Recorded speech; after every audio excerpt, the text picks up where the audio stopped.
morning. Good morning. Good morning.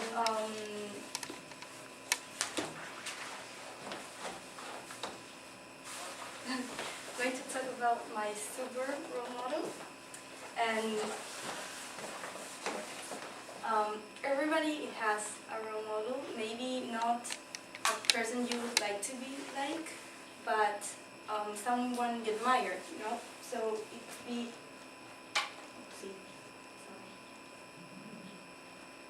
Maybe a soccer player or any sport person. It could be an actress or an actor. Your father, your mother, or your aunt. An inventor.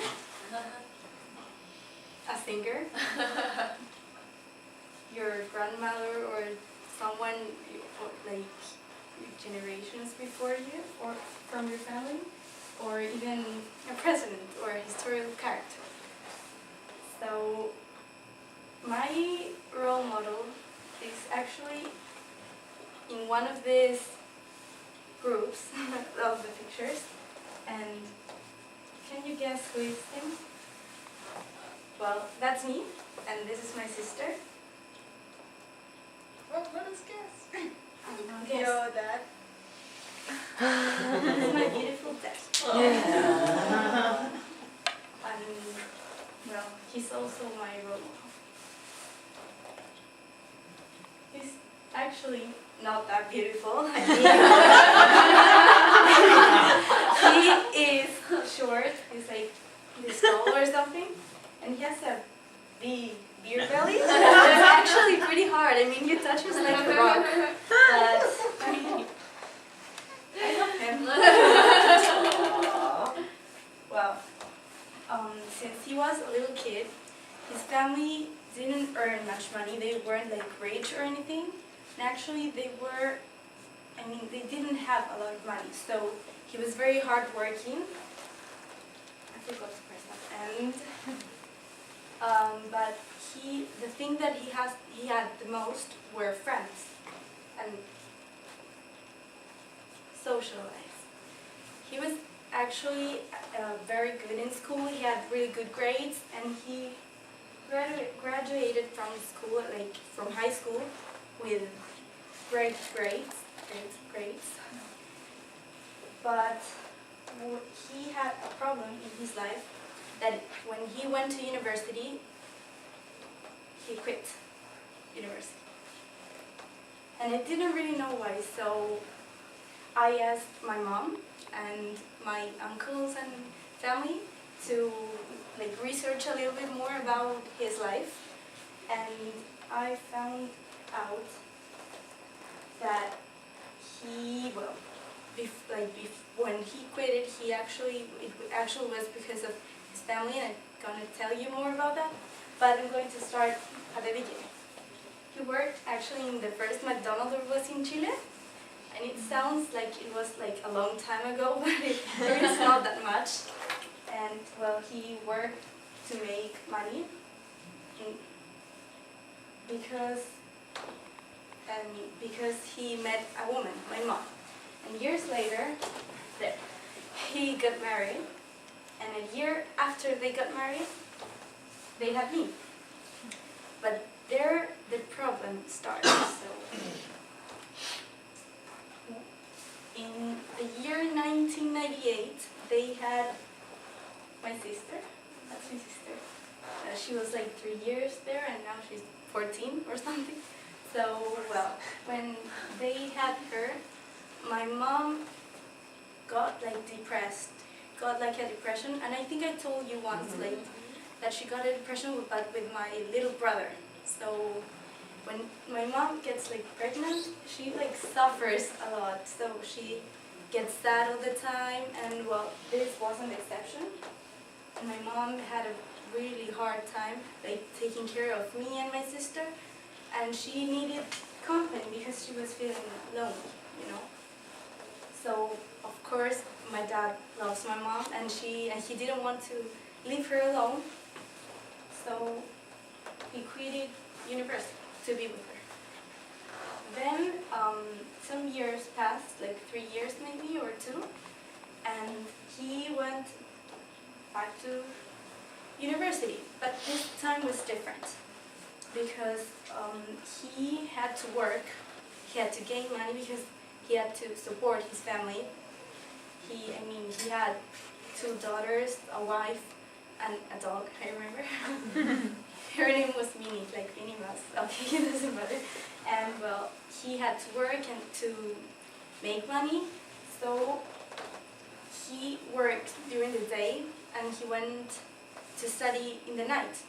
There's a word in Spanish, but I don't think there's a word in English for this type of career, like you study in the night. Night school? Like, yeah, it's like night school. So he worked like in a big company that my grandfather owned, and he made money in that, and then he went to study in the night.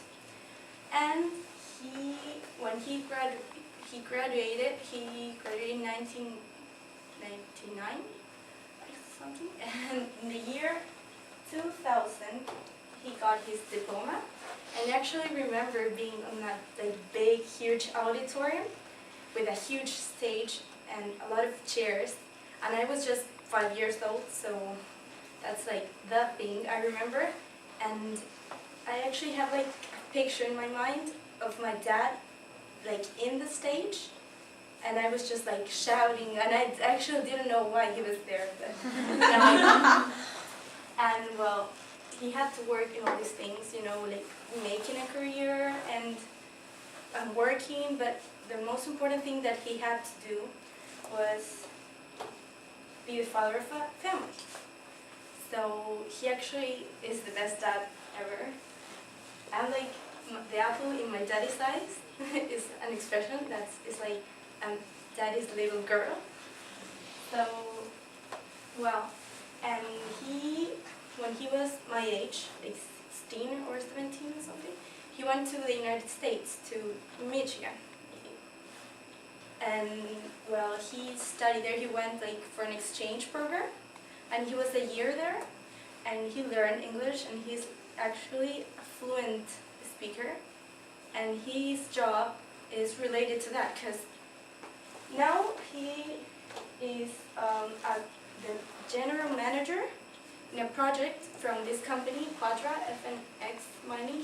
He's actually a Canadian company, and its central office is here in Vancouver. So he has come like, to meetings a lot of times. I mean, here to Canada and to the United States as well. And he has traveled a lot.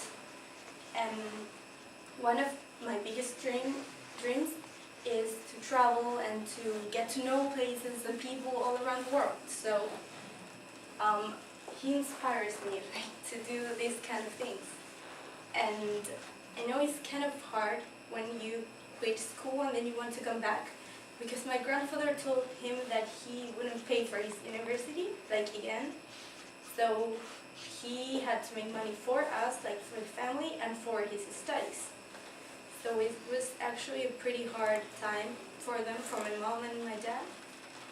And I don't know if for me and my sister, because we didn't pay attention to that a lot. And well, this is his current job, but his most important job is being the dad of my family. That's my family. My dad, me, my brother, my sister, and my mom. We were in this neighborhood this past September. So, and well, he actually was unemployed for about a year and a half, and it was super hard. It was really tough. And my mom, she's a teacher, like a kindergarten teacher. So, and that work in Chile, like being a teacher, doesn't make too much money. So it was like really hard, and we had to change schools and then change from the city, like move from the city.